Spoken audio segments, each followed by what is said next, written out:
بسم اللہ الرحمن الرحیم الصلاۃ والسلام علیک یا رسول اللہ، الصلاۃ والسلام علیک یا حبیب اللہ، الصلاۃ والسلام علیک یا نبی اللہ وعلی آلک و اصحابک یا نور اللہ صلی اللہ تعالی علیہ وآلہ وسلم۔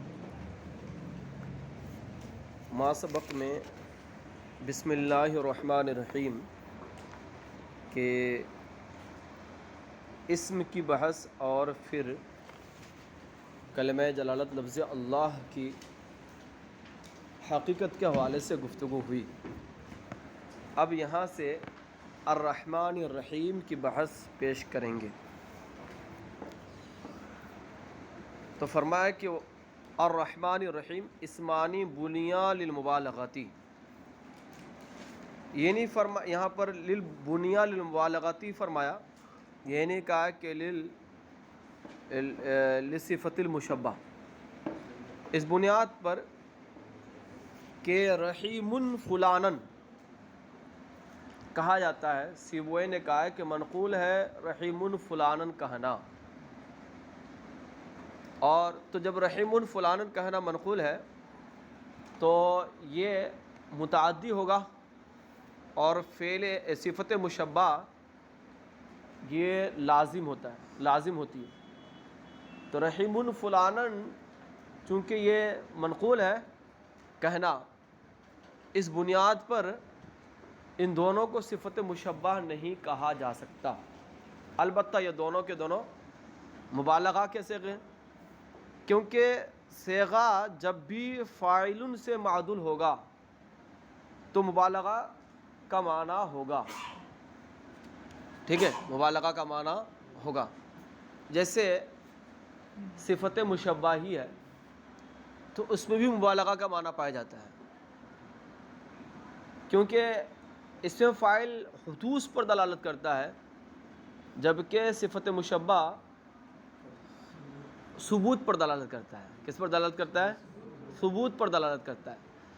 تو ثبوت پر دلالت کرے گا تو ظاہر سی بات ہے کہ اس میں فاعل سے معنی میں زیادتی پائی گئی اس کے اندر۔ تو بہرحال جب بھی صیغہ فاعل سے معدول ہوگا تو مبالغہ کا معنی ہوگا۔ تو اس لیے کہا کہ اسمانی بنیا للمبالغتی، یہ دونوں ایسے اسم ہیں جو مبالغہ کے لیے بنائے گئے ہیں۔ من رحیمہ، اور رحیمہ سے بنا ہے، رحیمہ سے بنا ہے، یعنی یہ ہے کہ یہ مکسور العین سے بنا ہے، مضموم العین سے نہیں۔ یعنی ایسا نہیں کہ رحمہ کو پہلے رحمہ کی طرف منتقل کیا گیا، پھر اس سے جو ہے کیا رحمہ سے پھر رحیم اور رحمان بنایا گیا، بلکہ کیا ہے، بلکہ یہ رحمہ مکسور العین سے ہی مبالغہ کے صیغے بنائے گئے ہیں۔ اچھا، کل غضبان من غضبہ والعلیمی من علیمہ، جیسا کہ غضبان غضبہ سے اور علیم علیمہ سے۔ تو یہاں پر جیسے دیکھیں غضبان غضبہ سے، اور تو غضبہ تو یہ ہے لازم، مگر علیم یہ علیمہ سے ہے، اور علیمہ ہے متعدی۔ علیمہ کیا ہے؟ متعدی۔ تو اس سے مبالغہ کے صیغے بنائے گئے، غضبہ سے غضبان بنا اور علیمہ سے علیم بنا، یعنی مکسور العین سے مبالغہ کا صیغہ بنا، ٹھیک ہے۔ اس کے لیے اس کلمہ کو منتقل کر کے فعولہ کے وزن پر کرنے کی حاجت نہیں ہے۔ تو جس طرح غضبان اور علیم میں نہیں ہے، اسی طرح یہاں پر بھی یہ نہیں کہا جا سکتا ہے کہ رحمان اور رحیم پہلے رحیمہ سے رحمہ کی طرف منتقل کیا گیا اور پھر جو اس سے رحیم اور رحمان بنائے گئے۔ کل غضبان من غضبہ، جیسا کہ غضبان غضبہ سے اور علیم علیمہ سے۔ والرحمت فی اللغت رقۃ القلب وانعطاف یقتضی التفضل والاحسان۔ اب یہاں پر رحمت کا معنی بتاتے ہیں کہ رحمت کا معنی کیا ہے، چونکہ رحمان اور رحیم رحیمہ سے بنا ہے، اور رحیمہ یہ رحمت سے مشتق ہے، تو بہرحال رحمان اور رحیم میں رحمت کا معنی ہوگا، تو رحمت کا معنی کیا ہے؟ اس کو بتایا کہ رحمت کا معنی رقت القلبی، قلب کی نرمی، و انعطافی، اور دل کا مائل ہونا، جھکنا، یقتضی التفضل، اور دل کا جھکنا، مائل ہونا جو فضل و احسان کا تقاضا کرے، جو فضل و احسان کا تقاضا کرے، ومنہ الرحیم، اور اسی سے یعنی رحمت سے ہی مشتق ہو کر کے رحیم کہا جاتا ہے۔ رحیم کہا جاتا ہے ایسی جگہ کو جس سے بچہ ہوتا ہے، یعنی بچہ دانی۔ کس کو کہا جاتا ہے؟ بچہ دانی کو کہا جاتا ہے۔ کیوں؟ لِانْعِطَافِهَا عَلَى مَا فِيهَا، کیونکہ رحمت میں جھکنے کا معنی، مائل ہونے کا معنی پایا جاتا ہے، اور یہ بچہ دانی بھی کیا ہوتی ہے؟ یہ اپنے اس کے اندر جو چیز ہوتی ہے، یعنی جو بچہ ہوتا ہے اس پر کیا ہوتی ہے؟ جھکی ہوئی ہوتی ہے، جھکی ہوئی ہوتی ہے۔ اچھا، تو بہرحال یہ ہوا کہ رحمت کے اندر جو ہے میلانے یعنی جھکنے اور رقت قلب کا معنی یعنی قلبی جھکاؤ، اور کیا کہتے ہیں کہ جھکاؤ، اور اس کا کیا کہتے ہیں کہ مائل ہونے کا معنی اس میں پایا جاتا ہے۔ وَأَسْمَاءُ اللَّهِ تَعَالَى إِنَّمَا تُؤْخَذُ بِاعْتِبَارِ الْغَایَاتِ۔ اب یہاں پر ایک سوال پیدا ہوا، وہ یہ ہے کہ اللہ پاک کی ذات جسم و جسمانیات سے پاک ہے، تو اللہ پاک کی ذات قلب سے پاک ہے، تو پھر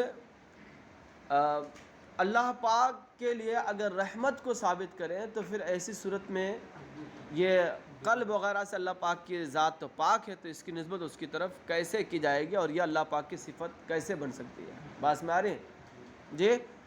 تو اس کو بتایا کہ دیکھیں بعض اسماء ایسے ہوتے ہیں، بعض اسماء ایسے ہوتے ہیں جس کا لغوی معنی، ظاہری معنی اللہ پاک کی شان کے لیے موافق نہیں ہوتا، اور اس کی نسبت اللہ پاک کی ذات کی طرف کی جاتی ہے، تو ایسے الفاظ کی دو صورتیں ہوتی ہیں، ٹھیک ہے؟ یعنی دو حیثیتیں ہوتی ہیں۔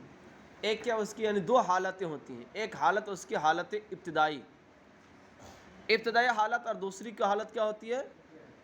انتہائی حالت یعنی نتیجہ، یعنی اس کو بلفظ دیگر یوں کہہ سکتے ہیں کہ مبادی اور غایات، مبادی اور غایات، ٹھیک ہے؟ مثال کے طور پر رحمت ہے، تو رحمت کی دو حالت ہے، ایک ہے مبادی کی حالت، یعنی اس میں کیا لغوی معنی اس کا سمجھ لیں، ٹھیک ہے؟ اس کی ابتدائی حالت کیا؟ اس کا لغوی معنی یعنی دل کا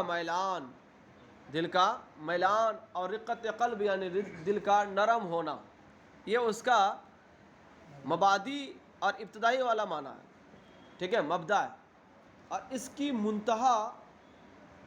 کا منتہا اور یہ کہ اس کا نتیجہ، ٹھیک ہے، اور اس کی غایت کیا ہے؟ فضل و احسان کرنا، فضل و احسان کرنا۔ تو وہ الفاظ اللہ پاک کے وہ اسماء جس کا ظاہری معنی اور اس کا مبدا اللہ پاک کے لیے مناسب نہیں ہوتا، تو ایسی جگہ پر اس کا انتہائی معنی اور اس کا غایت کا معنی اور نتیجہ یہ مراد لیتے ہیں۔ تو یہاں پر بھی کیا مراد لیا جائے گا؟ رحمان الرحیم سے فضل و احسان کرنے والا۔ اس لیے ترجمہ ہم کیا کرتے ہیں؟ اللہ کے نام سے شروع جو نہایت مہربان، رحمت والا، فضل و احسان والا۔ دیکھو وہ اسماء اللہ تعالی، اللہ پاک کے اسماء، یہاں اسماء سے مراد بعض اسماء اللہ تعالی، بعض اسماء اللہ تعالی یعنی اللہ پاک کے بعض اسماء، کیونکہ بہت سارے اسماء تو وہ ہے کہ جس کا اطلاق اس کا ابتدائی معنی ہی اللہ پاک کے لیے درست ہوتا ہے، ٹھیک ہے؟ مبدا کا معنی ہی کیا ہوتا ہے؟ درست ہوتا ہے، جیسے علیم ہونا، قدیر ہونا، ٹھیک ہے؟ علیم ہونا، قدیر ہونا، وغیرہ وغیرہ۔ وَأَسْمَاءُ اللَّهِ تَعَالَى إِنَّمَا تُؤْخَذُ بِاعْتِبَارِ الْغَایَاتِ، اور اللہ پاک کے بعض اسماء لیے جاتے ہیں غایات کے اعتبار سے۔ التی ہیا افعال، جو کہ افعال ہوتے ہیں. کیا ہوتے ہیں؟ افعال ہوتے ہیں. دون المبادی، مبادی کے اعتبار سے نہیں، جو کہ انفعالات ہوتے ہیں. انفعالات ہوتے ہیں. یعنی مطلب یہ ہے مبادی اور مبادی افعال اور انفعالات، اس کو تو آسانی سے آپ سمجھ رہے ہوں گے. ٹھیک ہے. افعال کا مطلب ہوتا ہے، اس کا معنی ہوتا ہے کیا ہے؟ تاثیر. کیا ہے؟ تاثیر. اور انفعالات کا مطلب کیا ہوتا ہے؟ تأثر. یعنی فعل کہتے ہیں، فعل سے مراد کیا ہے؟ یعنی اثر ڈالنا.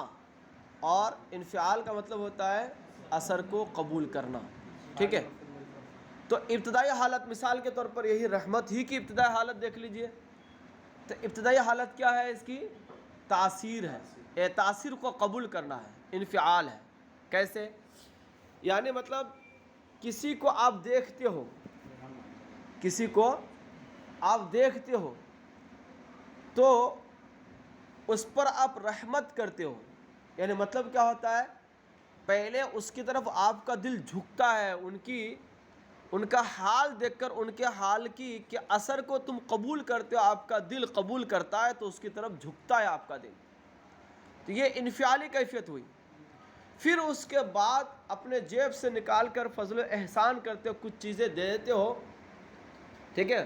ان کو اچھی جگہ بیٹھا دیتے ہو، ان کو کوئی چیز دے دیتے ہو. تو یہ دینا اور اچھی جگہ پر بیٹھانا، حسن سلوک کرنا، یہ کیا ہے؟ یہ فعل ہے. کیا یہ فعل ہے؟ تو کہتے ہیں کہ غایات کے اعتبار سے لیے جاتے ہیں جو کہ افعال ہیں، نہ کہ مبادی کے اعتبار سے جو کہ انفعالات ہیں. جو کہ انفعالات ہیں. ٹھیک ہے. اب یہاں پر ایک بات ہے کہ سارے غایات جو ہیں کیا ہوتے ہیں؟ یہ انفعالات ہی ہوتے ہیں. کیا کہتے ہیں کہ افعال ہی ہوتے ہیں. اور سارے مبادی جو ہے انفعالات ہی ہوتے ہیں. سارے مبادی کیا ہوتے ہیں؟ سارے مبادی انفعالات ہی ہوتے ہیں، ایسا کوئی ضروری نہیں ہے. بلکہ یہ بھی بعض کے اعتبار سے کیا ہوتے ہیں؟ بعض کے اعتبار سے کہ کیا کہتے ہیں کہ مبادی انفعالات ہیں. یہ کیا ہے؟ بعض مبادی انفعالات ہیں. بعض افعال کے مبادی کیا ہیں؟ بعض الفاظ کے مبادی، بعض اوصاف کے مبادی کیا انفعالات ہیں، تمام کے نہیں. جیسا کہ رحمت ہے، غضب ہے، یہ سب کے کیا ہوتے ہیں؟ اس کے مبادی کیا ہوتے ہیں؟ انفعالات ہوتے ہیں. ٹھیک ہے. کہ جیسے غصہ ہوا، ابھی تو کسی کی کوئی چیز کیفیت دیکھ کر کے غصہ ہوا تو اس کی حالت کا اثر اس نے قبول کیا، پھر غصہ ہوا، پھر جو ہے نا اس پر ضرب و کوب کا سلسلہ ہوا، تو یہ کیا ہے؟ فعل ہے. لیکن یہیں پر دیکھ لیجئے، جیسے استہزاء ہے، خداع ہے، تو ان کے جو مبادی ہوتے ہیں یہ انفعالات نہیں ہوتے ہیں. ان کے مبادی کیا ہوتے ہیں؟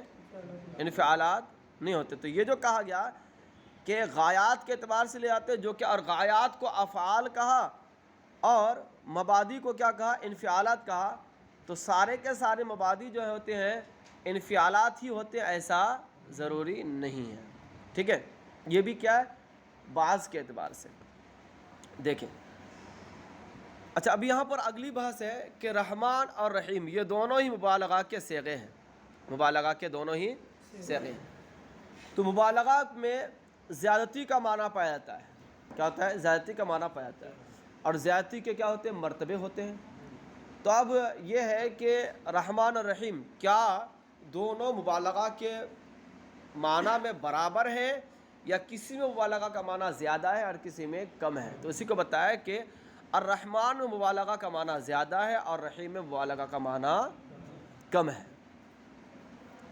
اچھا، والرحمن ابلغ من الرحیم، اور رحمان رحیم سے زیادہ ابلغ ہے، یعنی مبالغہ میں زیادہ ہے. مبالغہ میں زیادہ ہے. لأن زیادۃ البناء تدل علی زیادۃ المعنی، اس لیے دلیل پیش کی، اس لیے کہ وزن کی زیادتی معنی کی زیادتی پر دلالت کرتی ہے. وزن کی زیادتی معنی کی زیادتی پر دلالت کرتی ہے. کما فی قطع و قطع، جیسا کہ قطع اور قطع میں کہ قطع کا معنی ہوتا ہے کاٹنا اور قطع کا وزن بڑا ہے، قطع کا وزن بڑا ہے تو اس کا معنی بھی کیا ہوا، معنی بھی زیادتی ہوئی کہ اس کا معنی ٹکڑا کرنا، تو اس کا معنی کیا ہے، ٹکڑے ٹکڑے کرنا. وہ کبارن و کبارن، ٹھیک ہے. تو کبارن کا وزن چھوٹا ہے اور کبارن کا وزن کیا بڑا ہے، تو اس لیے اس کے معنی میں بھی کیا ہوگا، فرق ہوا کہ کبارن کا معنی ہے ایک تو کبیرن کا معنی بڑا اور کبارن اس سے بھی بڑا، اور کبارن سب سے بڑا یا اس سے بھی بڑا، ٹھیک ہے. تو اسی طرح رحمان کا وزن کیا ہے، بڑا ہے، اور رحیم کا وزن کیا ہے، اس کے بالمقابل چھوٹا ہے، ٹھیک ہے. اس لیے رحمان میں مبالغہ کا معنی زیادہ ہے اور رحیم میں کم ہے. اب یہ کہ مبالغہ کے معنی کی زیادتی اور کمی اس کا ظہور کس طرح سے ہے، ٹھیک ہے، اس کا ظہور کس طرح سے ہوتا ہے. تو کہتے ہیں دیکھیے یہ مبالغہ میں زیادتی کا معنی یہ کبھی زیادتی کیفیت کے اعتبار سے ہوتی ہے اور کبھی کمیت کے اعتبار سے ہوتی ہے. زیادتی کس طرح ہوتی ہے، زیادتی کبھی کمیت کے اعتبار سے یعنی افراد کی تعداد کی زیادتی کے اعتبار سے ہوتی ہے، اور زیادتی کبھی کس کے اعتبار سے ہوتی ہے، کمیت یعنی سخت ہونا اور ہلکا ہونا اس کے اعتبار سے ہوتی ہے. تو اب یہاں پر رحمان جو ہے، لفظ رحمان میں مبالغہ کا معنی کمیت کے اعتبار سے بھی اور کیفیت کے اعتبار سے بھی کیا ہے، زیادہ ہے، اور رحیم میں مبالغہ کا معنی کمیت کے اعتبار سے بھی اور کیفیت کے اعتبار سے بھی کیا ہے، کم ہے، ٹھیک ہے. تو اس کو دکھائیں گے. وَذَلِكَ إِنَّمَا يُؤْخَذُ تَارَةً، اور زیادتی کا معنی، مبالغہ کا معنی کبھی لیا جاتا ہے کمیت کے اعتبار سے اور وَأُخْرَى، اور کبھی کیفیت کے اعتبار سے، کبھی کمیت کے اعتبار سے اور کبھی کیفیت کے اعتبار سے. فعل الاولی، تو اول کے اعتبار سے، یعنی اگر ہم کمیت کے اعتبار سے دیکھیں تو بھی آپ کو معلوم ہوگا کہ رحمان کے اندر کیا ہے، مبالغہ کا معنی زیادہ ہے اور رحم کے اندر کم ہے. تو دیکھتے ہیں پہلے کمیت کے اعتبار سے. فعل الاول یقیل، تو اول کے اعتبار سے کہا گیا یا رحمان الدنیا، کیا کہتا ہے، یا رحمان الدنیا کہتا ہے. لِأَنَّهُ يَعُمُّ الْمُؤْمِنَ وَالْكَافِرَ، کیونکہ دنیا کی رحمت یہ مومن اور کافر سب کو عام ہے. تو تعداد یعنی رحمت، رحمان میں جو رحمت ہے، رحمان میں جو رحمت ہے، اس رحمت کے افراد زیادہ ہیں، اس رحمت کے افراد زیادہ ہیں. وَرَحِيمَ الْآخِرَةِ، اور کہا جاتا ہے رحیم، یا رحیم الآخرہ کہا جاتا ہے، اے آخرت کے مہربان، ٹھیک ہے. لِأَنَّهُ يَخُصُّ الْمُؤْمِنَ، کیونکہ آخرت کی رحمت مومن کے ساتھ خاص ہے. تو دیکھیں کمیت کے اعتبار سے جس میں رحمت کے افراد زیادہ ہیں یعنی دنیا میں، تو اس کے لیے رحمان کا لفظ استعمال کیا جاتا ہے، اور جس میں رحمت کے افراد کم ہے کمیت کے اعتبار سے، تو اس کے لیے کیا استعمال کیا جاتا ہے، رحیم، ٹھیک ہے. وعلی الثانی، اور دوسرے کے اعتبار سے، دوسرے سے مراد یعنی کیفیت کے اعتبار سے، قیلہ کہا جاتا ہے یا رحمان الدنیا والآخرہ، اے دنیا و آخرت کے رحمان، اور کہا جاتا ہے یا رحیم الدنیا، اے دنیا کے مہربان، ٹھیک ہے. یہ نہیں کہا جاتا یا رحیم الآخرہ، کیوں، اس لیے کہ دنیا کی جو نعمتیں ہوتی ہیں، آخرت کی جو نعمتیں ساری کی سارے بڑی بڑی ہیں، آخرت کی ساری نعمتیں بڑی بڑی ہیں، اور دنیا کی نعمتیں بڑی بھی ہیں اور چھوٹی بھی ہیں. تو اس لیے یا رحمت دنیا تو کہا جاتا ہے لیکن یا رحم الآخرہ نہیں کہا جاتا ہے. لِأَنَّ النِّعْمَ، اس لیے کہ لِأَنَّ النِّعْمَ الْأُخْرَوِيَّةَ، اس لیے کہ اخروی نعمتیں سب کے سب بڑی بڑی ہیں. کلھا جسام، ٹھیک ہے، کلھا جسام، ساری کی ساری نعمتیں کیا ہے، بڑی بڑی ہیں. اور رہی دنیاوی نعمتیں فجلیلۃ و حقیرۃ، چھوٹی بھی ہے اور بڑی بھی ہے. تو رحمان نے بڑی بڑی نعمتوں کو شامل کر لیا ہے، ٹھیک ہے، لفظ رحمان نے، کہ آخرت کی ساری نعمتیں بڑی ہیں تو سب ساری نعمتوں کے لیے آخرت کے لیے کیا بولا جاتا ہے، رحیم ہی بولا جاتا ہے، رحمان ہی بولا جاتا ہے. اور دنیا کی بڑی بڑی اور چھوٹی چھوٹی ہر طرح کی نعمتیں، تو بڑی نعمتوں کے لیے کیا لفظ رحمان، اور چھوٹی نعمتوں کے لیے لفظ رحیم کا استعمال کیا جاتا ہے. تو دیکھو کیفیت کے اعتبار سے بھی مبالغہ کا معنی رحمان میں زیادہ ہے، اور کمیت کے اعتبار سے بھی۔ اچھا، یہاں پر اب یہ ہوا، سوال پیدا ہوا کہ جب رحمان میں مبالغہ کا معنی زیادہ ہے اور رحیم میں کم ہے، تو عام چیزوں میں، ہم دنیا میں جو بھی چیزیں ہیں ادنا اور اعلیٰ، جب ہم اس پر قیاس کرتے ہیں تو قیاس کا تقاضا یہ ہوتا ہے کہ پہلے رحیم لایا جائے، بعد میں رحمان، اور کہا جائے یا بسم اللہ الرحیم الرحمن۔ کیوں؟ اس لیے کہ ترقی کی جاتی ہے ادنا سے اعلیٰ کی طرف، نہ کہ اعلیٰ سے ادنا کی طرف، ٹھیک ہے؟ لیکن یہاں پر ایسا کیوں نہیں ہوا؟ تو اس کے کئی اسباب و وجوہات بیان فرمائے۔ وَإِنَّمَا قدما، اور یا انما قدما، رحمان کو مقدم کیا گیا، رحمان کو مقدم کیا گیا۔ والقیاس یقتضی الترقی من الادنا الی الاعلی، حالانکہ قیاس چاہتا ہے ادنا سے اعلیٰ کی طرف ترقی کرنا، چڑھنا۔ لتقدم رحمت الدنیا، اب یہاں سے وجوہات بتائے، اس لیے کہ رحیم کی دلالت، لفظ رحیم کس پر دلالت کرتی ہے؟ کیفیت کے اعتبار سے دنیا کی رحمتوں پر، اور کمیت کے اعتبار سے دنیا اور کمیت کے اعتبار سے کیا کہتے ہیں کہ آخرت کی نعمتوں پر۔ لیکن لفظ رحمان جو ہے یہ ہر اعتبار سے دنیا اور آخرت دونوں کی نعمتوں پر رحمان دلالت کرتا ہے۔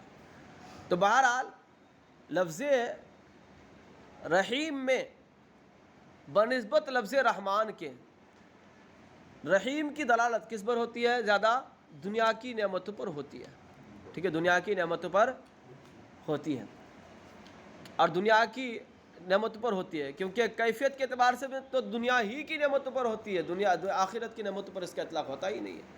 اور دنیا کی رحمتیں جو ہوتی ہے مقدم ہے، اور آخرت کی رحمتیں بعد کی ہیں، اس بنیاد پر مؤخر ہے، اس بنیاد پر کیا رحیم کو پہلے لایا، رحمان کو بعد میں۔ لتقدم رحمت الدنیا، دنیا کی رحمت مقدم ہونے کی وجہ سے۔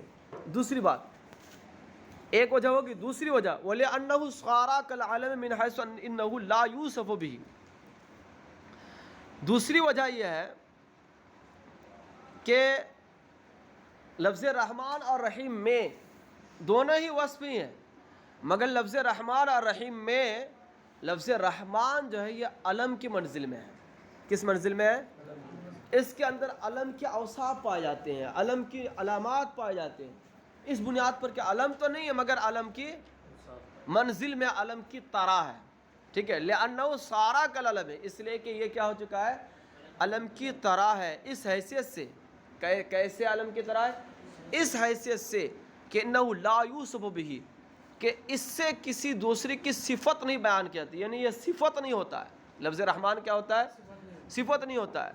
لا یوصف به غیرہ، اس سے کسی دوسرے کی صفت بیان نہیں کی جاتی ہے، ٹھیک ہے؟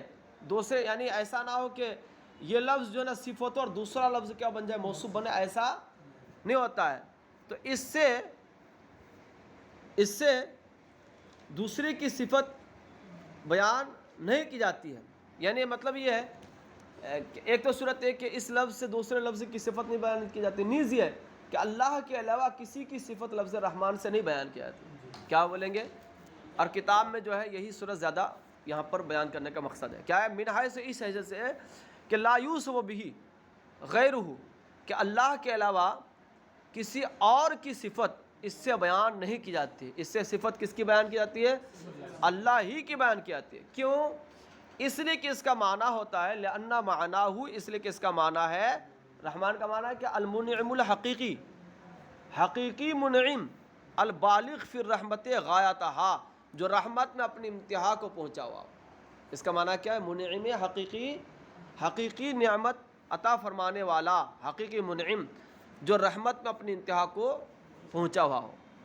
وذالک لا یصدق علی غیرہ، اور یہ معنی یعنی منعم حقیقی ہونا، اور دوسرا کیا ہے؟ رحمت میں انتہا کو پہنچا ہوا ہونا، یہ اللہ کے علاوہ کسی پر صادق نہیں آتا۔ لا یصدق علی غیرہ، اللہ پاک کے علاوہ کسی پر صادق نہیں آتا۔ کیوں؟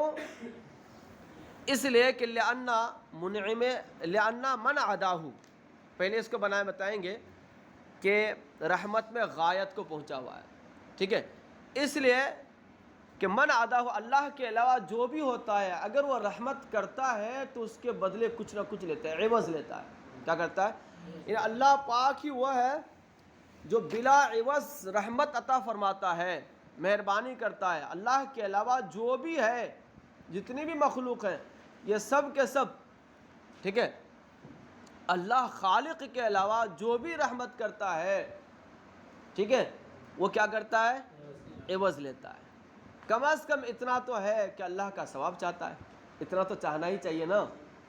یہ محمود ہے. کوئی بھی کام کیا ہونا چاہیے؟ اخلاص کے لیے ہونا چاہیے. اخلاص اللہ کے ثواب طلب کرنے میں ہوتا ہے، اللہ سے ثواب طلب کرنے میں ہوتا ہے. تو کم سے کم کیا کرتا ہے؟ ثواب طلب کرتا ہے. یا نہیں تو اگر ثواب بھی طلب نہیں کرتا تو اتنا تو ہوتا ہے کہ اس کے دل میں جو اس کی دوسرے کی حالت کو دیکھ کر جو اس کے دل میں انفعالی کیفیت پیدا ہوئی ہے اس کو دور کرنا چاہتا ہے، اس کو دور کرنا چاہتا ہے، اس لیے وہ دیتا ہے. تو بہرحال کچھ بھی انسان کرتا ہے یا مخلوق کچھ بھی کرتا ہے، انعام کرتا ہے، رحمت کرتا ہے، تو وہ کسی عوض پر ہی کرتا ہے. اور اللہ پاک کی رحمت کیا ہوتی ہے؟ کسی عوض پر نہیں، کسی عوض پر نہیں. دیکھو لِأَنَّ مَنْ عَدَاهُ، اس لیے کہ اللہ پاک کی ذات کے علاوہ جو بھی کچھ ہے، جو بھی کوئی ہے، فَهُوَ مُسْتَعِيذٌ بِلُطْفِهِ، اپنی مہربانی سے اور اپنے انعام سے کیا کرتا ہے؟ عوض طلب کرتا ہے. یرید بھی، اب عوض کیا اس کا بیان، یرید بھی جزیلا ثواب، ارادہ کرتا ہے اس انعام سے، اس کیا کہتے ہیں کہ لطف سے جزیلے ثواب کا، بڑے ثواب کا ارادہ کرتا ہے. ٹھیک ہے، کیا کرتا ہے؟ بڑے ثواب کا ارادہ کرتا ہے. او جمیلہ ثنائن، یا اچھی تعریف کا ارادہ کرتا ہے کہ میں یہ بلڈنگ بنا دوں گا تو لوگ میری جو رہیں گے سب تعریف کریں گے، تو تعریف کا ارادہ کرتا ہے. او مزیحو رقت الجنسیت، یا رقت جنسیت کو دور کرنے کا ارادہ کرتا ہے کہ بھئی اپنے بھائی کو دیکھا، کسی بھی انسان کو دیکھا اور دیکھنے کے بعد اس کی دیکھا کہ وہ پریشانی میں ہے، مبتلا ہے، تو میری ہی جنس کا انسان کی جنس کا ہوتا ہے، بھائی میں ایک محبت ہوتی ہے، تو اسی کو رقت جنسیت، اس کی وجہ سے جو ایک نرمی پیدا ہوئی دل میں، اس کو دور کرنا چاہتا ہے، اس کو دور کرنا چاہتا ہے. او حب المال عن القلب، یا اپنے دل سے مال کی محبت دور کرنا چاہتا ہے، اپنے دل سے مال کی محبت دور کرنا چاہتا ہے، اس لیے کسی کو انعام و اکرام عطا کرتا ہے. بس میں یہ ہو گیا. ان ساری باتوں سے پتہ چلا کہ منعم میں یہ پتہ چلا کہ رحمت میں غایت درجہ کو جو پہنچا ہوا ہے اللہ کی ذات ہی ہے، اس کے علاوہ کوئی نہیں. ٹھیک ہے، اب یہاں پر اس کو بتائیں گے منعم حقیقی اللہ پاک کی ذات ہی ہے، اس کو ثابت کرتے ہیں. ثم انہ کالواسطہ، انسان مخلوق جو بھی انعام اور اکرام کرتا ہے یہ واسطے کی طرح ہوتا ہے، بیچ کا ایک واسطہ ہوتا ہے. حقیقتاً ادا کرنے والا کون ہوتا ہے؟ اللہ پاک ہی ہوتا ہے. دیکھو اس کو ترجمے سے ہو جائے گا. ثم انہ کالواسطۃ، پھر انسان واسطے کی طرح ہے، جو بھی دینے والا ہے اللہ کے علاوہ وہ کیا ہے؟ واسطے کی طرح ہے. اس میں یعنی انعام میں، لأن ذات النعم، اس لیے کہ خود نعمتوں کی ذات، و وجودہا، اور اس کا وجود، یہ جعل بسیط اور جعل مرکب دونوں کے اعتبار سے جو ہے بتایا گیا ہے. اس لیے کہ نعمتوں کی ذوات اور اس کا وجود یعنی خود نعمتیں، والقدرت علی ایصالہا، اور نعمتیں دوسروں تک پہنچانے کی قدرت، کہ میں دوں یہ اٹھا کر ان کو، یا یہ میں اس کو دوں، دینے کی قدرت. والداعیۃ الباعثۃ علیہ، اور اس پر ابھارنے والا داعیہ، ابھارنے والا جذبہ، ابھارنے والا داعی، سبب. والتمکن من الانتفاع بہ، پھر میں نے کسی کو دے دیا انعام، وہ اس سے نفع اٹھائے گا، اس کی قدرت. والقوى التي بها يحصل الانتفاع، اور وہ طاقتیں، وہ قوتیں جس کے ذریعے سے نفع حاصل کیا جائے گا، یحصل الانتفاع، نفع حاصل کیا جائے گا. الی غیر ذالک، اس کے علاوہ دیگر ساری باتیں، من خلق ہی، اللہ کی پیدا کرنے سے ہی ہے. اللہ کی پیدا، مولانا بول بھائی، نعمت اللہ پاک نے پیدا فرمایا، آپ کو دیا، تب کیا ہوا؟ وہ نعمت آپ کو ملی. پھر آپ کو توفیق دی، اللہ نے ہی دی. طاقت دی اللہ ہی نے دی کہ آپ اس کو دوسروں تک پہنچاؤ. پھر ایک ہے وہ نعمت، اس نعمت سے وہ نفع حاصل کرے گا، اس کی طاقت اس کے اندر کس نے پیدا کی؟ اللہ پاک نے پیدا کی. لا یقدر علیہ احد غیرہ، اللہ کے علاوہ کوئی بھی اس پر قادر نہیں.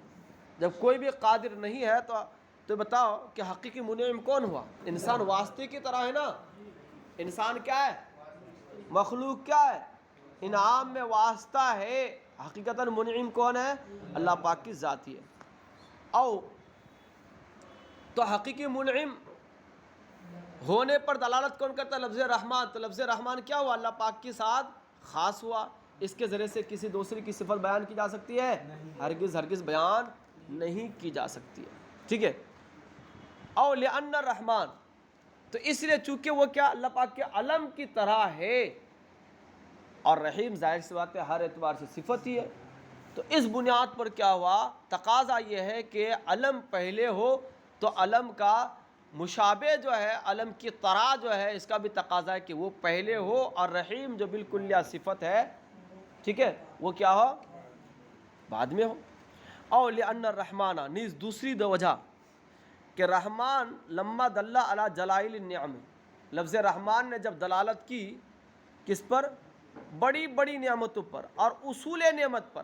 تو ذکر الرحیمات، تو رحیم کو بھی ذکر کر دیا، لیتناول ما خرج منہا، تاکہ جو اس سے نکل جائے اس کو یہ کیا ہو جائے؟ شامل ہو جائے. لفظ رحمان اس کو شامل ہو جائے. بات میں آ رہی؟ کیونکہ رحمان کی دلالت کس پر ہوتی ہے؟ بڑی بڑی نعمتوں پر. تو کیا کہتے ہیں کہ اخروی نعمتیں ساری بڑی ہوتی، تو ساری نعمتوں کو رحمان شامل ہے، اخروی نعمتوں کو. اور دنیاوی بڑی بھی ہوتی ہے، چھوٹی بھی ہوتی ہے. تو بڑی دنیاوی بڑی نعمتوں کے لفظ رحمان شامل ہے. تو جو اخروی دنیاوی چھوٹی نعمتیں رہ گئیں اس کے لیے کیا کیا؟ لفظ رحمان کو بطور تتمہ کے لئے فَيَكُونُ كَالتَّتِمَّةِ، تو ہوگا یہ کس کی طرح؟ تتمہ کی طرح، ردیف کی طرح. تتمہ کس کو کہتے ہیں؟ کلام کے آخر میں کچھ ایسا لایا جائے کہ تاکید ہو جائے. کیا ہو جائے جی؟ کلام کے آخر میں جیسا لایا کیا ہو جائے؟ کلام کے آخر میں کوئی ایسا لایا جائے، کوئی ایسا لفظ لایا جائے کہ جس سے کیا ہو جائے؟ تاکید ہو جائے. اول المحافظت علی رؤوس الآیہ، تیسرا نقطہ رحمان کو رحم پر مقدم کرنے کا، کہ آیتوں کی روس، آیتوں کی اواخر کی محافظت کے لیے، آیتوں کی اواخر کی محافظت کے لیے. ٹھیک ہے، یعنی ایک ہی طرح ہو آیتوں کے اواخر میں. دیکھیں یہ جو ہے نا آیتوں کی اواخر کا ایک ہی طرح ہونا، اس کی دو صورتیں ہوتی ہیں. کیا ہوتی ہے؟ دو صورتیں ہوتی ہیں. ایک جو ہے اس کو فاصلہ بولتے ہیں، اور فاصلہ کی دو قسمیں ہوتی ہیں، فاصلہ متقاربہ اور فاصلہ متماثلہ. یعنی فاصلہ بالمتقارب اور فاصلہ بالمتماثل. فاصلہ بالمتماثل کا مطلب یہ ہے کہ سارے جملوں یا سارے آیتوں کا آخر کیا ہو؟ سیم حرف ہو. کیا؟ سیم حرف ہو. جیسے قرآن پاک میں خود آیا وَالطُّورِ فِي رَقٍّ مَّنشُورٍ وَالْبَيْتِ الْمَعْمُورِ، ہے کہ نہیں؟ تو اس میں کیا ہے کہ آخر میں کیا را ہے. تو یہ کہ اس کو کیا بولیں گے؟ فاصلہ بالمتماثل ہے. اور اگر ایک ہی طرح نہ ہو بلکہ قریب المخرج ہو تو اس کو کیا بولیں گے؟ متقارب بولیں گے. جیسے یہیں پر ہے بسم اللہ الرحمن الرحیم، چونکہ شافی ہیں مصنف مفسر، اور شوافی کے نزدیک بسم اللہ الرحمن الرحیم قرآن پاک کا جز ہے. تو بسم اللہ الرحمن الرحیم الحمدللہ رب العالمین الرحمن الرحیم مالک یوم الدین. تو بسم اللہ الرحمن الرحیم میں آخر میں میم ہے، رحیم میم ہے، اور اس سے پہلے یا ہے، یا میم ہے. الحمدللہ رب العالمین، اس میں کہ آخر میں یا اور نون ہے، یا اور نون ہے. تو مالک یوم الدین، اس میں بھی یا اور نون ہے. تو اس میں کیا ہوگا؟ اگر اس میں یہ ہوتا ہے کہ رحیم بعد میں جو ہے، اس کی وجہ سے کیا ہو گیا؟ آیتوں کی آخر کی یعنی فاصلہ کی رعایت ہوئی. کیا ہوئی؟ فاصلہ کی رعایت ہوئی کہ آخر میں متقارب الفاظ آئے. لیکن اس پر علامہ جرجانی نے فرمایا کہ فاصلہ کی رعایت کوئی ایک مستقل نقطہ نہیں ہے جس کی وجہ سے تقدیم و تاخیر کی جائے. بس ہماری فاصلہ کی رعایت کوئی مستقل نقطہ نہیں ہے جس کی وجہ سے تقدیم و تاخیر کی جائے. ہاں یہ کسی دوسرے نقطہ سے مل کر کے نقطہ بن سکتا ہے, دوسرے نقطہ سے مل کر نقطہ بن سکتا ہے. تو اس سے پہلے تو 3 نقطے مزید بیان کر دیے گئے ہیں, تو اس کے ساتھ مل کر کے نقطہ ہے. وَالْأَزْهَرُ أَنَّهُ غَيْرُ مَصْرُوفٍ, اور وَالْأَزْهَرُ أَنَّهُ غَيْرُ مَصْرُوفٍ, وَالْأَزْهَرُ أَنَّهُ غَيْرُ مَصْرُوفٍ, اور زیادہ ظاہر یہ ہے کہ یہ غیر مصروف, غیر منصرف ہے. غیر منصرف ہے, کیا ہے؟ زیادہ ظاہر یہ ہے کہ یہ غیر منصرف ہے. یعنی اب یہ کہ رحمان یہ منصرف ہے یا غیر منصرف ہے, اس پر بحث ہے. تو کہتے ہیں کہ زیادہ ظاہر ہے کہ غیر منصرف ہے. اصل میں اپنے نحوی بحث پڑھی ہوگی, نحو میں یہ آیا ہے کہ لفظ فعلان کا جو وزن ہے نا, فعلان کا جو وزن ہے, اگر یہ صفت میں ہو تو اس کے غیر منصرف ہونے کے لیے بعض لوگ یہ شرط رکھتے ہیں, کیا کہتے ہیں کہ اس کا مؤنث فعلا کے وزن پر آتا ہو, اور بعض لوگ یہ کہتے ہیں کہ فعلانہ کے وزن پر نہ ہو, فعلانہ وزن کے عدم فعلانہ کی شرط رکھتے ہیں بعض لوگ, اور بعض لوگ کیا کہتے ہیں وجود فعلا کی شرط رکھتے ہیں, وجود فعلا کی شرط رکھتے ہیں. تو جو لوگ وجود فعلا کی شرط رکھتے ہیں, چونکہ رحمان کی صفت نہ فعلا آتی ہے نہ ہی فعلانہ آتی ہے, تو جو لوگ وجود یعنی عدم فعلانہ کی شرط رکھتے ہیں ان کے اعتبار سے یہ غیر منصرف ہے, اور جو لوگ وجود فعلا کی شرط رکھتے ہیں اس کے اعتبار سے کیا یہ منصرف ہے. اس لیے مصنف نے کہا کہ اظہر یہی ہے کہ غیر منصرف ہے. ٹھیک ہے. وَإِنْ حَضَرَ, اگرچہ ان کا اللہ پاک کے ساتھ خاص ہونا, کہ اللہ پاک کی صفت رحمان اور اس کے ساتھ خاص ہے, ٹھیک ہے, تو اگرچہ اس کا اختصاص اللہ پاک کے ساتھ ہونا یہ کیا کرتا ہے, منع کرتا ہے ان یکون لہ مؤنث, کہ اس کی کوئی مؤنث ہو علی فعلا او فعلانہ, فعلا کے وزن پر یا فعلانہ کے وزن پر, یعنی نہ اس کا مؤنث فعلا ہے نہ ہی فعلانہ ہے. لیکن پھر بھی اس اظہار یہی ہے کہ کیا ہوگا, یہ غیر منصرف ہوگا. الحاقا لہ بما هو الغالب فی بابہ, اس کو لاحق کرتے ہوئے اس پر جو اس کے باب میں غالب ہے.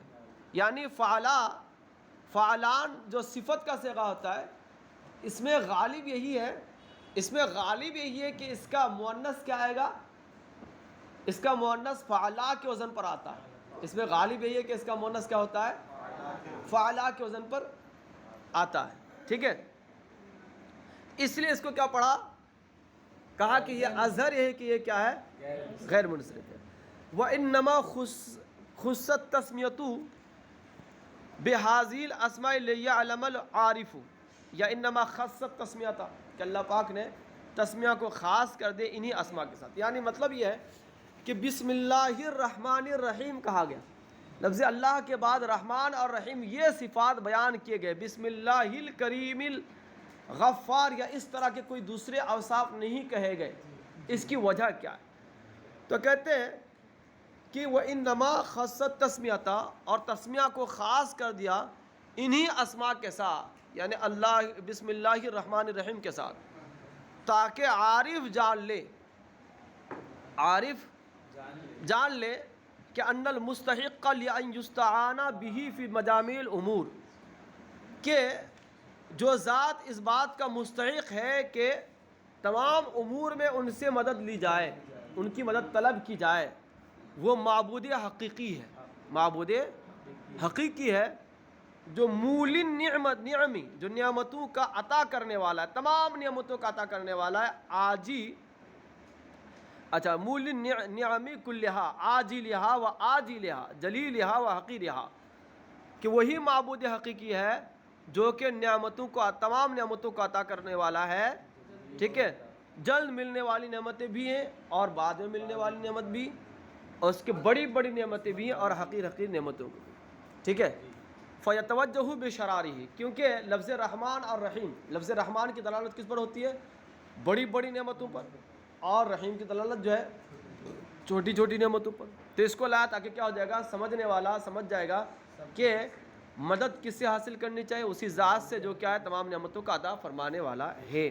فَيَتَوَجَّهُ بِشَرَارِ شِرِهِ, تو جب جانے گا عارف تو شراشری ہی اس کا مطلب ہوتا ہے بتمام ہی، ٹھیک ہے، بکلیت ہی، پورے طور پر متوجہ ہوگا الی جناب القدسی، ٹھیک ہے، اس کی بارگاہ میں جو کیا ہے منزہ ہے تمام عیوب سے، جناب قدس میں کیا ہوگا متوجہ ہوگا، وہ یتمسک بحبل التوفیق، اور توفیق کی رسی کو مضبوطی سے پکڑ لے گا، وہ یشغل سرہ بذکرہ، اور وَيُشْغِلُ سِرَّهُ، اور اپنے باطن کو مشغول رکھے گا اس کے ذکر پر، وَالْإِسْتِمْدَادِ بِهِ عَنْ غَيْرِهِ، اور اپنے باطن کو مصروف رکھے گا، مشغول رکھے گا اسی سے مدد طلب کرنے پر، عن غیرہ، دوسروں سے مدد طلب کرنے پر نہیں، یعنی دوسروں کے علاوہ اللہ پاک سے ہی مدد طلب کرنے پر مصروف رکھے گا۔ صلو علی الحبیب